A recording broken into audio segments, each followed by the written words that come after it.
Hello and welcome to Tables of Content. My name is Darin Bush. I am your moderator for today's panel.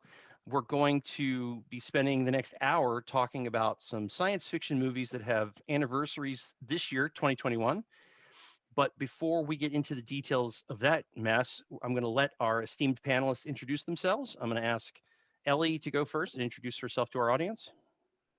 Hi, I'm Ellie Raine. I'm a fantasy author. I write about reapers, demons, and dragons. Excellent. Sarah? Hi, I'm Sarah J. Sover. I wrote a book about a bunch of drunk trolls pulling a heist on the evil corporation, The Covered Bridge, which released in 2019. And I've got some short fiction bouncing around out there. And I also have an article coming out in Dan Cobalt's Putting the Fact in Fantasy, releasing in spring 2022. Excellent. Kyle? I'm Kyle Mitchell. I'm a published poet, two collections of poetry out there on the interwebs if you want to go and find them, and longtime Atlanta con goer and helper and proud member of the Dead Pirates of Sci-Fi fandom, and of course, longtime friend of Darin. Excellent. Thank you, folks. I'm Darin M. Bush. I am a science fiction and fantasy author. My short stories are available on the Kindle.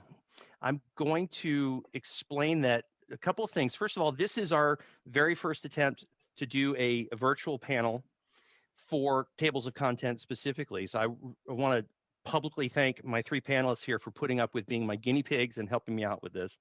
What we're going to be doing today is the first of two parts of this panel in which we're going to be celebrating some science fiction movies of various levels of quality. And we're going to be talking about which movies we've picked in just a minute. But the idea here is we're going to discuss the movies now, having not watched them in preparation for this panel, and then we will come back later for a second panel in which we will have the ideas for all four of us to have watched all of the movies.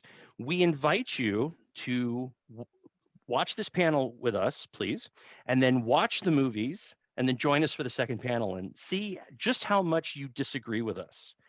So let's get into this. Let's get this over with. The four movies that I've picked have the most crowbar theme I have ever done when putting together a panel ever. And the three panelists will attest that I've created some pretty wacky panels for them and for other people. The theme today is April 1st, 2021. It's my favorite holiday of the year. I'm not kidding about that at all. So the theme is April Fool's Day. April is the fourth month. And the reason why April Fool's Day exists, little side fact here, is because April 1st used to be the first day of the year. And when they switched it to January 1st, April Fool's Day was to make fun of people who thought it was still the new year when it wasn't.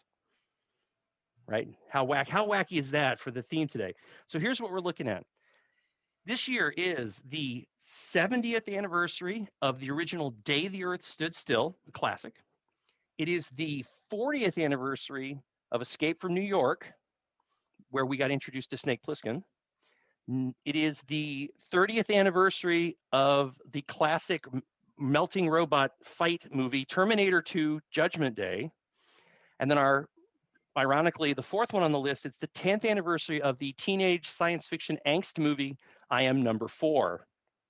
And again, if you're sitting there going, wow, good picks. Good picks isn't what we're after here. If you've been to one of these panels with us before, you know what you're in for. The rest of you, please just hang on. We'll make this make sense as we go along. So let's do this. Let me put everybody on the spot here. And starting with Kyle, I want to ask, so Kyle, I think officially this is the third time you've done this with us. Okay. Why the heck did you come back? Right, that's a very, very good question. I don't have a very good answer for you for that because I love you so much. That's it. No, it's tons of fun. You know, I have tons of DVDs at home, and I never pull them off the shelf. This is a great opportunity to go and like watch movies that I've never seen before and reanalyze ones I have seen but haven't seen in a long time. So with this lovely cast of characters, yeah, I mean, who wouldn't? Wow, I did not pay him for that ringing endorsement. of this train wreck. Sarah, what about you? This is, I believe, also the third time you've done this, at least. What brings you back to our doorstep? Well, when you first brought up this whole concept, was that for Monsterama, I think. I Um, probably was Monsterama first. it was Monster Flicks, and I love those. My husband has made fun of me lots of times for walking in and with me sitting there watching something like Piranaconda or something like that on the television. And so when you first mentioned it, I was like, yes, an excuse to indulge in these fabulously terrible movies. And then I had so much fun, and here we are again, and I missed it. I missed you guys. All right, thank you, Sarah. And no, it's just we don't have time for that, Kyle. So Ellie, what about you? I'll put you on the spot. This is your third one also. You seem to have forgiven me for doing this to you before. Why come back? Oh, because I forget everything after the next day. So, I don't remember the horrors that I go through every time I watch these things. But no, Rude. but on a serious level, I actually usually have never even heard of most of these movies. So this is really more of an educational thing for me. There's a lot that my husband has even watched, and when he hears I haven't watched them yet, he's like, "How have you not seen this?" So he gets really excited when we go to watch them too. So it's kind of a thing that we do together sometimes when we go around the gauntlet of these videos. Absolutely, excellent. I am a huge science fiction nerd. Have been ever since I was a little kid. Both my parents were science fiction nerds, so the idea of looking back at movies that they grew up with, that I grew up with, and the movies that I'm trying to get my daughter to watch also, and having that kind of generational thought about, okay, this movie's 70 years old. Why are we still talking about it? I love those conversations. I also have kind of a delighted hidden part, well, not that hidden, part of my back of my brain going, how many terrible science fiction movies are there out there? And how many people can I get to watch really terrible science fiction movies and talk about them? So great, thank you guys. I really appreciate you being here. Let's just start at the beginning here, which is, so again, Day the Earth Stood Still, the original, Escape from New York, Terminator 2, and I Am Number 4. How many of these movies have you already seen? Does anybody want to? Ellie put her hand up. I'm gonna let her go first this time. Oh, was that saying you've seen one of? I'm sorry, That was the number. I've I only seen Terminator misinterpreted. 2. Considering how mathematical the theme of this silly collection of movies is, I should have noticed that was the number one. So Ellie, you said one. Sarah, were you saying one also? Kyle, what about you? I have seen 3 of the 4. Three of them. I swear this is not self-serving. I did not do this on purpose, but I actually own all 4 of these. And I've seen all 4 of them. So In you fact, are 4. I am 4. I own all 4 of them, so I get negative points for. What ends up happening is that by an amazing coincidence, I watched Terminator 2 recently for homework for a Dragon Con virtual panel, which was about the Schwarzeneggers. Which, please go watch that video. It's hysterical. It's nuts. But I own 3 of the 4. I've seen all 4. So Ellie, which one have you seen? Just so we understand. Terminator 2. Terminator 2. Sarah. Same Terminator 2. Terminator Long 2. time ago. Okay. And then Kyle, for my information, which one have you not seen yet? I have not seen I Am Number 4. Excellent. Okay. All right. So for those of you that are playing Zero Anniversary Panel, the home game, I checked to make sure that all of these movies were available on the streaming services. Like you can rent them on Prime, you can rent them on YouTube. If you are playing along and you're wondering how to play along, it actually isn't a terrible amount of money to rent all 4 of these movies, and we're gonna spread this out over, I believe, 3 weeks. So plenty of time. Dig the quarters out of your couch, play along with us. Do we want to start with Terminator 2 or do we want to end with Terminator 2 because we've all seen it? No, all right, I'll let the cat out of the bag. Terminator 2. So this is another one of those series where we can talk about how there are only 4 of the movies, even though technically they've published like 7 of them. Like we can skip 3 and skip 4, go right to. I've heard about that recently. How old were you when you first saw Terminator 2? Anyone? 5. Okay, all right. A lady doesn't reveal her age. Right. Okay, Kyle. So how old were you? Sure. Well, I graduated high school in 1996, so that should give you an idea. That answers the question. All right. There. So I guess I was basically like Edward That's Furlong. when I was 5. Yes. So am I the only one that was old enough to have seen it in the theater? I think I set myself up for that one. I saw it in the theater. Let's just go with that. I saw it in the theater. Yeah. Okay. All right. Yeah. Good. Yeah, So I was born between 1 and 2. okay. All right. So you were caught in the time loop of the different. There's 3 different Terminator timelines. You're in timeline 2, caught in the middle there. What? So, do we like this movie? Why do we care about this movie? Oh yeah, Kyle's. Because it's awesome. It's so much fun. It's crazy awesome. I mean, it was revolutionary for its time, and in special effects, and one of those, I think, rare examples of a sequel being better than its original. I would agree with that. Sarah, what about you? Anything specific about this one? I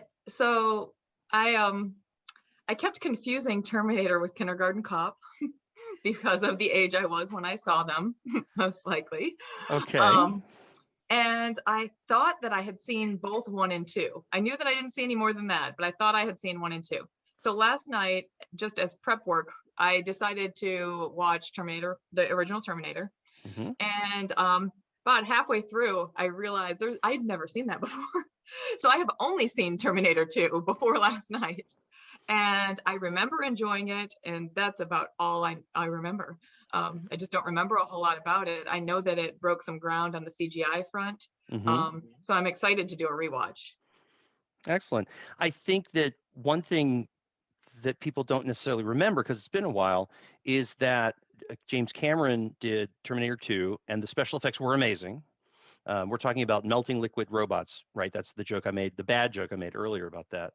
But also, James Cameron used the movie The Abyss, which was a fabulous. We're definitely going to do a panel on that eventually. The Abyss was kind of a warm up for the special effects that led to the Terminator. I don't know if you remember, but the alien probe did the very kind of melty make faces out of liquid. It was water, not metal. So watching James Cameron progress from Terminator 1 to The Abyss to Terminator 2 and then keep going, yeah, that's part of his story of making movies. So props to The Abyss for helping us have this amazing Terminator 2 and this amazing bad guy, which at the time, it's 30 years ago, blew the doors off of everything. Well, and if any of you out there in the web world watching this also saw the Snyder cut of Justice League, I was reminded of how great Joe Morton is in this, as he was Dr. Stone in Justice League, and I think his name was Dyson in Terminator 2. And then in Dyson, right? Yeah, with just great character. Not to spoil anything for those out there that haven't seen it, but yeah. I was reminded of his great performance. To me, one of the best deaths. Spoiler alert in movies. Yeah. Excellent. Ellie, what about you? Anything stand out from when last time you watched this one? I don't remember details. I just remember the feeling of being really excited about it as I was watching it. That's all I remember about it. It was so long ago for me. Yeah. I just remember how I felt. Yeah. I have to say, I'm looking forward to Ellie's reaction to watching it again, because as I said, I accidentally watched it for homework for something else a couple of weeks ago, not realizing we were going to do it today. And I really wish I had not watched it a couple of weeks ago, because I was so thrilled to relive it and rewatch it and remember all the little tiny details I'd forgotten about. And it really does a very good job of building characters around this ridiculous premise. Right. When you start digging into the science of the Terminator universe, you start going, oh no, no. Just forget physics and time travel. Just enjoy the robots fighting each other. So the time travel doesn't get better from the first one because my head about exploded on the 5 different paradoxes going on last night. What we'll do is in the after, once everybody's gotten a chance to see it, including our lovely audience, what we'll do is we will talk about the time travel problems then. I don't want to lay any groundwork there, but I will say it's not a huge spoiler that there's time travel involved, and it's not any kind of ruining the movie to say that they really didn't take care of the time travel aspects of this. So I think we're good with that. Any other comments about this one? I think this is a good place to start, but we've got to move on here. All right, good. So anybody have any strong opinions about any of the other 3 movies? Or are you going to make me pick again? I'll do it. I'm excited about Escape from New York. Excellent. Okay. Why? Because I mean, just looking at it, I did not watch it, but I did look at some of the background on it. And I mean, Kurt Russell and Isaac Hayes in one movie is awesome. And then directed by John Carpenter, which I mean, I love Big Trouble in Little China, The Thing, Halloween, all that stuff. So I'm pretty excited about that. I'm a little worried about it at the same time because of some of the 9/11 kind of feels. Yeah. Which I don't know how that plays out because I haven't seen the movie yet, but I feel like there's some opportunity for some uncomfortable situations. Is it set during then? No, it's but there's I don't want to give anything away. Okay, I have no idea what to expect with any of these other 3 movies. Okay. So well, I'm just going at it with a blank slate. Okay. Well, then Ellie, let's get this over with really quickly. Do you know anything about Escape from New York at all? Any memory of? Well, excellent. Never Great. heard of it. That's one of the reasons you're here. It's not because you don't know these movies, but because you're going to give us a fresh perspective on these movies. Did I pull that off? Happy to provide. Happy. That's awesome. We do. We want a little eclecticism in the movie choices, but also in the panelists, because I don't. If the 4 of us get up here and all have the exact same opinion of all 4 of these movies, boring. We don't want that. And especially after Sarah's Gremlins 2 fight that she started, we want a repeat of that as much as possible. We'll die on that hill. That's a fantastic movie. Die on that hill. Yeah. I was gonna say, actually, this is the unofficial sequel to Gremlins 2. It is Escape from New York. Escape from New York. No wonder I'm so excited about it. Really? Snake Plissken becomes a gremlin in whatever. Yeah. So Escape from New York is set in. This is not a spoiler at all. It's set in New York in the near future, but the movie was made in 1981. So this is 20 years before 9/11. So yeah, I'm pretty sure there's going to be some of those moments where you go, ooh, but there really isn't any kind of connection. It's not that kind of movie where there's any kind of connection with what happened 20 years later in New York, but it is. I have Escape from New York in the category of dystopia. This is a near future messed up world that only Kurt Russell and his eye patch and his machine gun can fix. There you go. What else do you need to know about this movie? Other than, of course, Isaac Hayes is awesome. The other thing that I remember from, I think it's easily been 15 years since I've seen this movie, maybe 20. One thing I do remember is Donald Pleasance as the President of the United States, which is just a great little drop in from an amazing actor stuck in this movie, in a John Carpenter movie. So just for reference for our audience, who has seen Escape from New York? I have. Kyle, Sarah, have you ever seen it? So no. Sarah, so it sounds like you're aware of the movie though, right? Yeah, so I don't like coming into things with absolutely no idea what I'm walking into. So I know that I'm not allowed to watch it, and I would not watch it ahead of time, but I like to just get a little bit of background. But I do that before I see a movie a lot of the time too. I like to just have a kind of idea of what to expect and how to frame something before I go into it. So I just kind of looked it up. And I just look at the general wiki. I mean, I don't dig deep. I just, look at it. Did you hear about it before the list came out? Heard of it, but I didn't know the premise at all. Okay. Yeah. And it just occurred to me that I probably should have said earlier on that if you're looking at these 4 movies and you're interested in playing along with us, which we really want you to play along with us, that's part of the point of doing these 2 panels separately, is Escape from New York is R-rated and it earns the R rating. This isn't a yummy, creamy cast spells kind of a movie. This is a violent movie. It is dystopian, and it is the violence and the comedy kind of go like this, right? And I can see Sarah going, "Oh yes, great," but it is a violent movie. It is about violent people. It's R-rated and it earns it. So we don't, the 4 of us don't want you to like bring all the children in and watch all these movies. Please check the ratings and just maybe check the synopsis on IMDb or Rotten Tomatoes before you bring the whole family into some of these. Yeah, Terminator 2 is an awesome movie, but it's not pleasant. It's just awesome.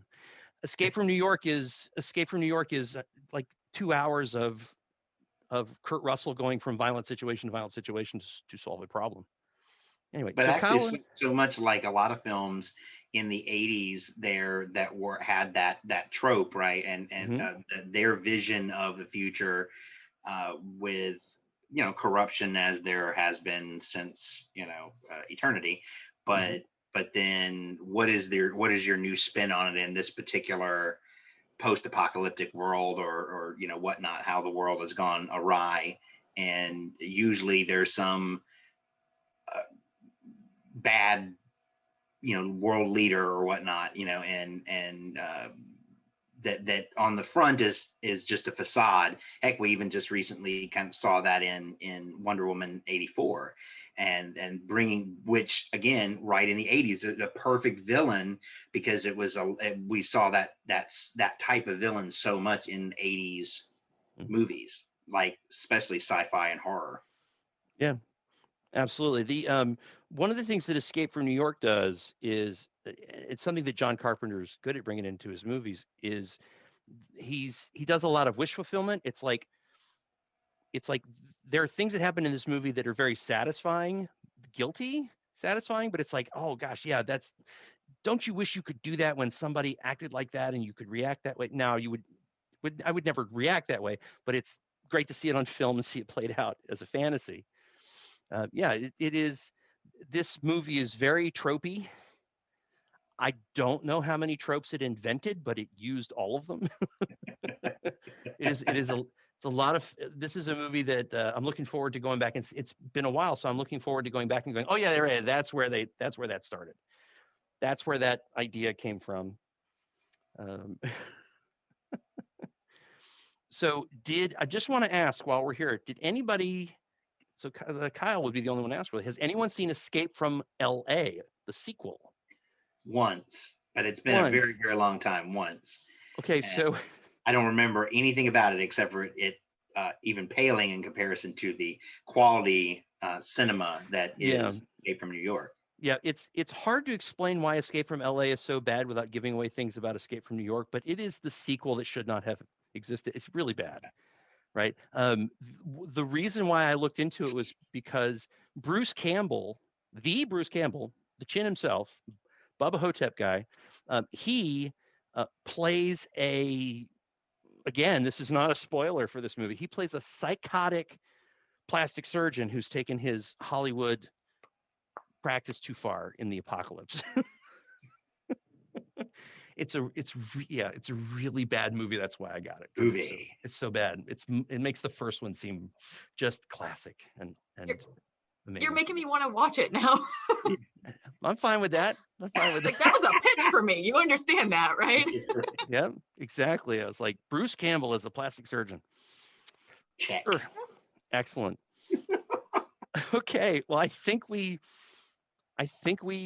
beat that horse to death. Anybody got any parting comments about Escape from New York? Mr. Snake Plissken, before we move on to the next one. Okay, I think of the 4 we've picked this time, I think that's the one where we're going to have the most people go, what the heck? Yeah, at the end. All right, so we're getting into the middle here. We're about halfway through this ride, and I'm going to go ahead and bring up the 10-year-old I Am Number 4 from 2011. this is one of those movies that's kind of hard to qualify because it's hard to put into a subcategory of science fiction because it's kind of alien invadey, but not really. It's kind of teen angsty, teen romancy, but technically it's a science fiction movie. Has anybody seen it?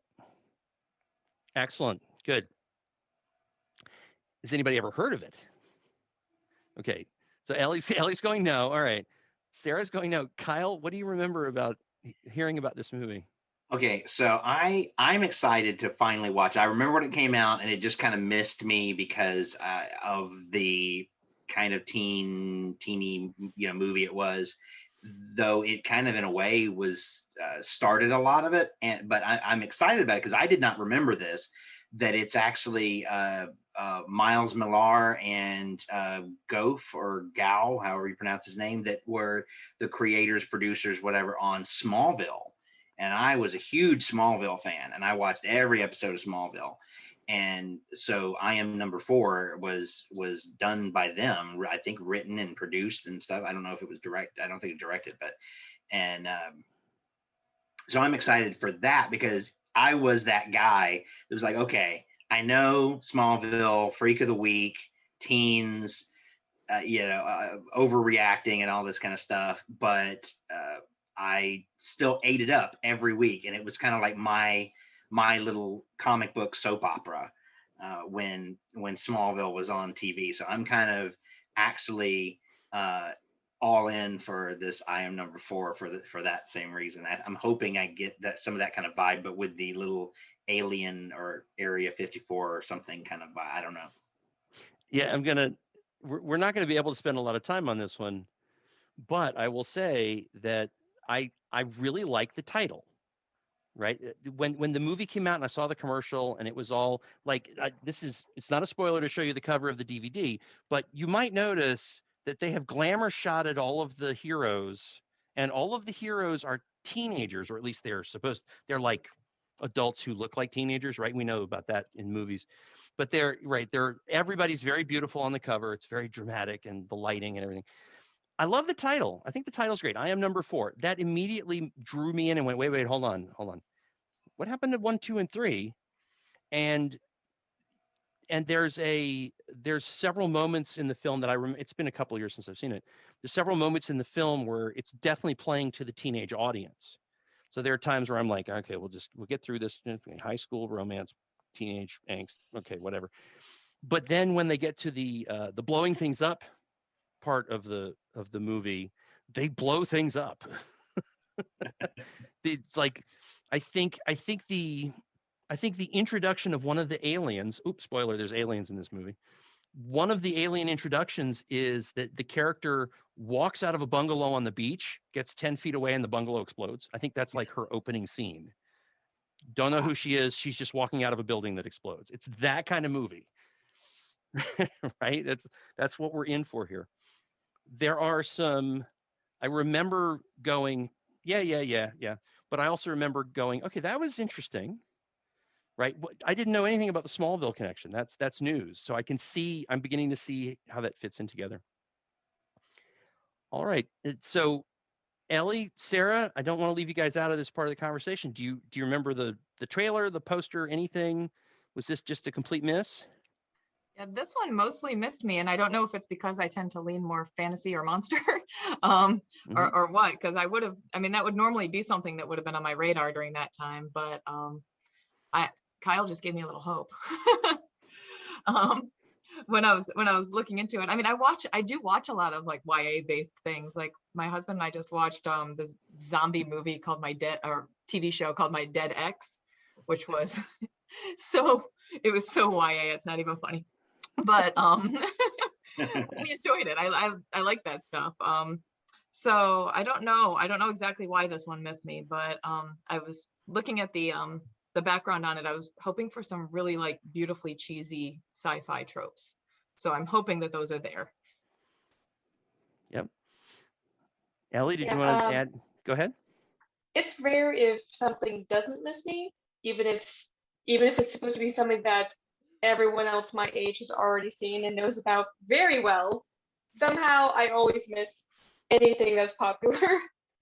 So I'm not surprised that I missed it, but it's not technically a huge deal for me to have never heard of something from then, because it's very common for me. So I'm just really excited to see it. Yeah, I'm gonna wrap up this particular movie by saying I do encourage people to see it once.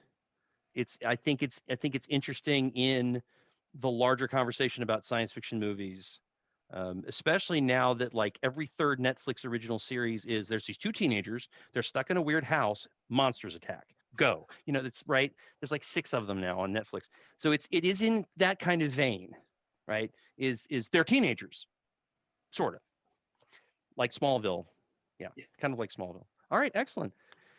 All right, guys. Well, I am sorry to say we're going through these way too quickly,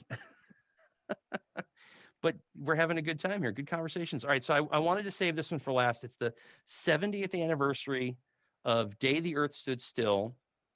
It is the reason I say the original one is because some of you might have noticed that Keanu did a remake of it.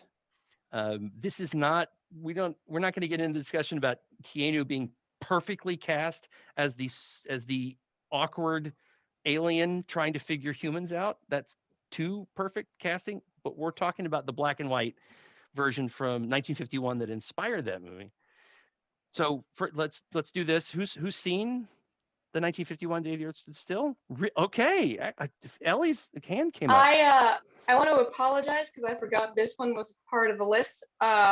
Didn't realize I inadvertently lied that I only saw one of these movies. I've seen both versions of The Day the Earth Stood Still, and I actually remember it a lot more than I do Terminator 2. So this is going to be really interesting. Excellent. Okay, I have to say to Ellie's point, I have the Blu-ray of the Keanu version right here, and I don't know what happened, what changed with Blu-rays and DVDs, but they're including the original movie that came first in a lot of these multi-packs with the Blu-rays. So if you are collecting fantasy, science fiction, monster, horror movies, and there's that extra disc in there with the movie, the original movie, please watch both versions. Please, because there's a reason why the people that made this movie thought this would be a good story to tell, because it's a good story. So anyway, so it's been, I think I've seen the original black and white once. Right, it's been a while, so I'm looking forward to rewatching this one because it really is a classic. This is just very briefly. This is another one of those movies that you watch it now and you go, "Oh yeah, right, yeah, they do that in science fiction." No, they invented it for this movie. There's 4 or 5 things I can think of that this is the movie where that started, and now suddenly it's incredibly popular. It's a trope, or even a cliche. So Sarah, I'm going to pick on you. You didn't put your hand up. What do you remember? Any memory about either of these movies? So I've heard of it. I've just never had the opportunity to watch, or I just know, I don't know. It just never came up, but I'm excited about it. I mean, I saw there's an alien and a robot involved, so that should be a good time. But I did notice the half-naked damsel in distress on the poster, and the era in time. I'm expecting some casual misogyny that would be expected from a sci-fi movie from then. But other than that, I don't have a lot of expectations. Yeah, no, that is a very good point. It's on the movie poster. This movie messed me up as a kid, dude. Oh my god. Like both versions creeped me out so bad that I actually had nightmares about them. Are we gonna have another arachnophobia event here with this movie? It wasn't as bad as arachnophobia. I'll give it that. Okay. So what do you remember? Not that this is group therapy. Wait a minute, maybe it is. But Ellie, what do you? Why I showed up? It's a tiny, right? I don't know what code this falls under, but so Ellie, what from the black and white, the original? Do you remember any elements of it that were, that you reacted to most strongly? Do you have a sense of what it was that created that reaction? The only thing I remember is some conversation. Oh, sorry, my cat is trying to sabotage my setup. I think the only part I remember is some conversation he was having with one of the robots in the room of some high-tech little room. I don't even know. I don't remember any details, but I just kind of remember that image. Mhm. That's all I can remember from the black and white Okay. one. Fair enough. Fair enough. We'll come back. We'll come back to that later. Kyle, what about you? What's your exposure to the original, if any? Yeah, I think your Zoom froze up there a minute ago. The day the Zoom stood still, The day this but I should I was repeat the question? no, I no, I got it. See, to me, I agree. It was groundbreaking, and you had, the size and abilities, let's say, without spoiling, of said uh, alien creature or whatever, uh, was new. It was cool. A lot of people hadn't seen it, anything like that on screen, so it was really cool. And I love the idea. You're talking about the DVD set that you've got there too. I'm a big Universal movie monster, buff, and would love to see something like that with all of the Universal movies and the remakes now that they're making them. And I was just saying to today, one of my favorite board games in the Universal is Terrify. Sorry, I'm blanking on the name now. Horrified. Horrified. And I was saying there's not an alien and there's not a robot in Horrified. And like if you think like the classic Universal Mhm. monsters. So this was kind of it, and that kind of started that, I think. And so I remember as a kid as well watching it, when they play it late at night, and then I've seen it a couple times since, and like fallen asleep to it, when it's on like Svengoolie or one of those late night shows.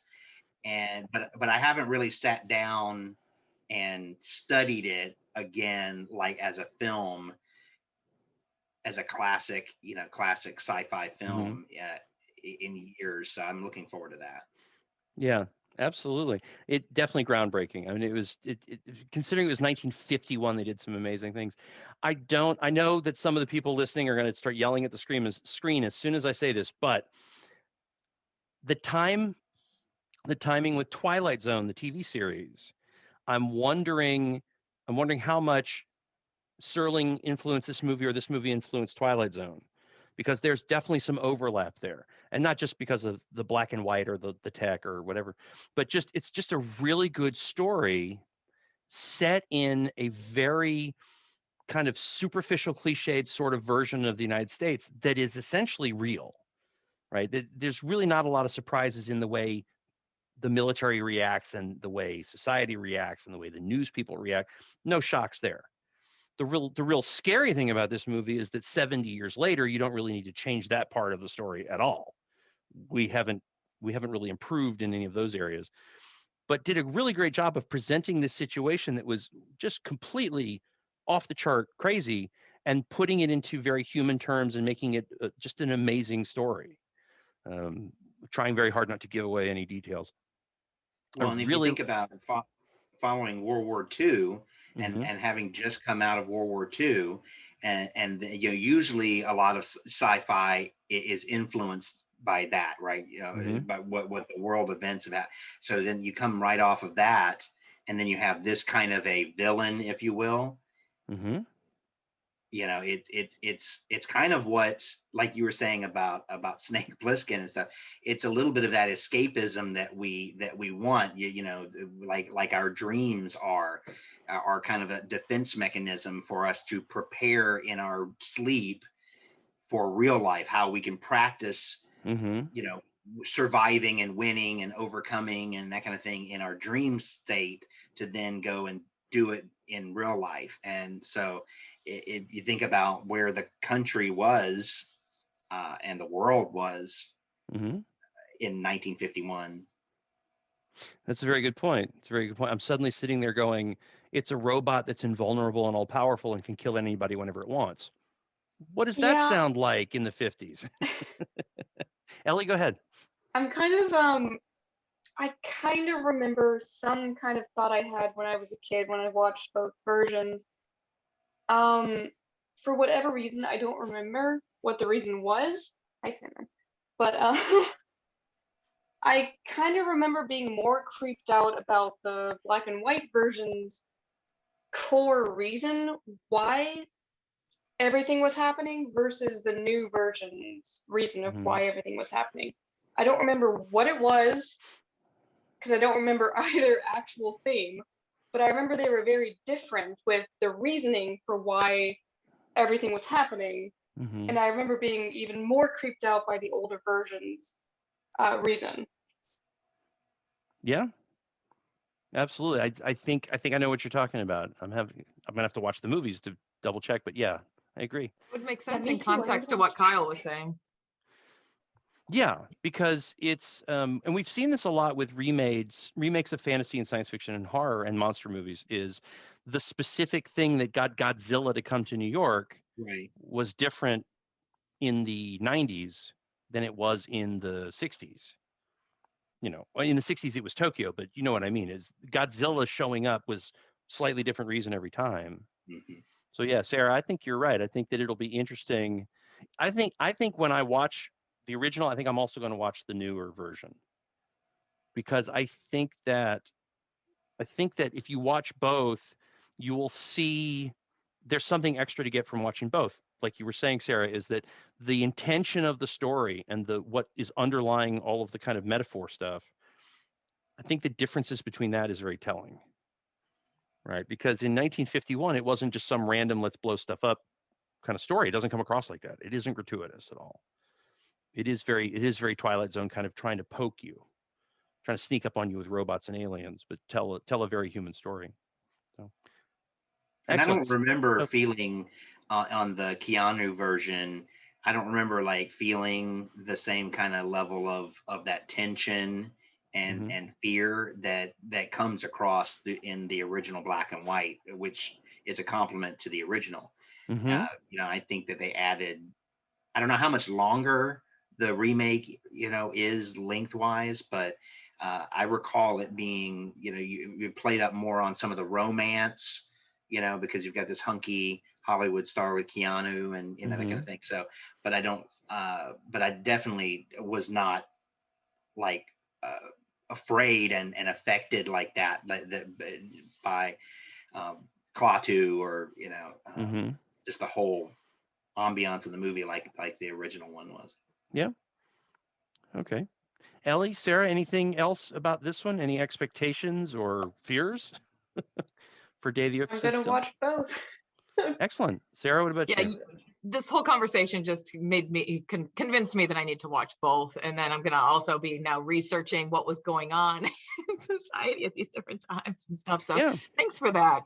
Well, Yeah, I need to know what the reason was for both of them that made me feel more creeped out for the old one because I just can't remember and it's bothering me because I remember feeling really strongly about it. I don't remember. and I think I read on Wikipedia for the that it was based on a 1940 short story, I think it was. So I'm curious even about that. Was even the black and white movie different from a decade earlier in 1940 in the Yeah. reasoning and stuff? And I don't know. I didn't even know it was based on a story. I assumed it was an original screenplay, but Yeah. apparently it was based on a 1940 short story. Because the world in 1940 versus the world in 1950, yeah, that's a pretty busy decade for the This is Earth. the world in 2008. Yeah. Yeah. A lot of changes in the 40s. And so yeah, I did not know that, Kyle. I'm glad you brought that up. I am interested. I'm interested to see how I feel about what they're trying to say in the 51 version versus the Keanu version.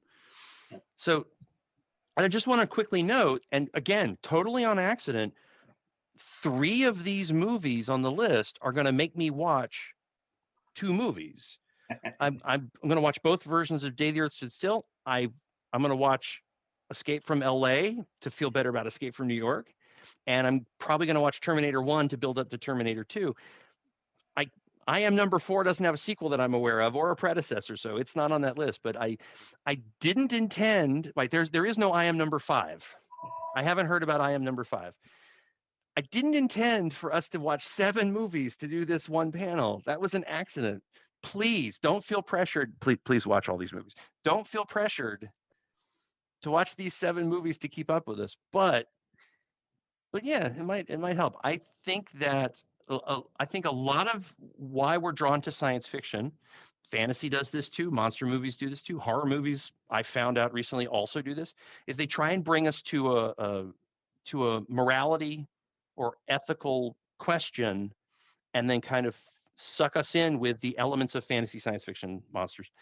And then they kind of force us to deal with the consequences of this question that they've snuck in the second act. It's like, oh, by the way, while we're here.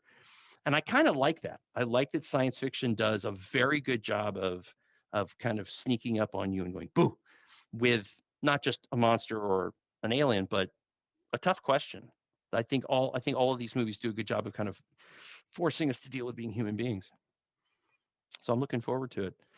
Well, anything else about any of these 4 movies? Anything that like you thought of 5 minutes too late and wanted to throw in before we start heading toward the end of this? Well, the only thing I was going to say too, I share your excitement about the sci-fi for that reason, and also, what is the saying about that? Science is magic that has been figured out, or It's a certain level of technology is indistinguishable from magic. right, The Arthur C. Clarke right, law. and so that's one of the things I love about science fiction is that Mhm. you are exploring that, but it's like a new kind of magic and mystery. And then what do you do when you run out of that on planet Earth? You bring it from beyond planet Earth and outer space and aliens. So I have a special place in my heart for that kind of atomic age sci-fi, and then all of how we now take these new spins on that. And gosh, hopefully we won't get to a post-apocalyptic time period that we in our lifetimes, but Hopefully not. but if we do, we will be prepared because of Yes. this. Science fiction nerds are more prepared than anybody. You need to pay attention to these movies and learn the lessons now before the zombies come for your face. The Kyle, one thing I like about what you were just saying is that one of my favorite tropes of all time is a wizard did it. It's some people call it hand waving, right? This is an indication of Sarah knows what I'm talking about. This is an indication of bad storytelling. It's the hand waving thing. And what I love about this is you can say a wizard did it, or you can say an alien did it. Doesn't matter. Same difference, right? Wizard casts a spell. Alien has technology from another planet. And hand waving. It's all the same thing. But a good magic system can be based in science, or at least an extrapolation of science. So Yeah. I think that's why you have so many scientifically minded people that write, fantasy, even though it's not quite sci-fi. But yeah, because of that, yeah. Well, also this might be the moment to let people know, if they hadn't already figured it out, that we've got a couple of fantasy authors here. So when I said to fantasy authors, I said, want to come do some science fiction movies, right? There was that moment of, okay, well, don't care. I don't care. I'm not here to give you writing assignments, thank goodness, because I'm not grading your papers. But it is fantasy storytelling and science fiction storytelling are very similar, except for that Arthur C. Clarke part. I think that some of the best magic systems I've ever seen could be treated as a science process or as a technology, right? One of the things that Day the Earth Stood Still does, one of the things that Terminator 2 does, one of the things that I Am Number 4 does a lot, is they go, well, there's this technology that isn't from 20th century Earth, it's from some other time or some other planet, so therefore hand waving, right? It works. And it's cool. Doesn't like we'll talk about the Terminator time travel thing in the next panel, but it's like we allow the hand waving when it's entertaining and it's cool and you blow things up and you solve the problem. We like that kind of stuff. And doesn't matter if it's a spell or a ray gun, right? It still works. Still a lot of fun to see that. So yeah, absolutely. And that's when motive is the most important thing after that. Say again, Ellie? That's when motive is more important when it is just hand waving, Mhm. then if we don't have a reason for how that works, can we at least get the reason of why are you doing the hand waving? And then Mhm. usually that's kind of an okay thing to be like, okay, I'll buy it because the reasoning is sound. Yeah, exactly, exactly. I don't use the term hand waving as a derogatory term. It's a tool.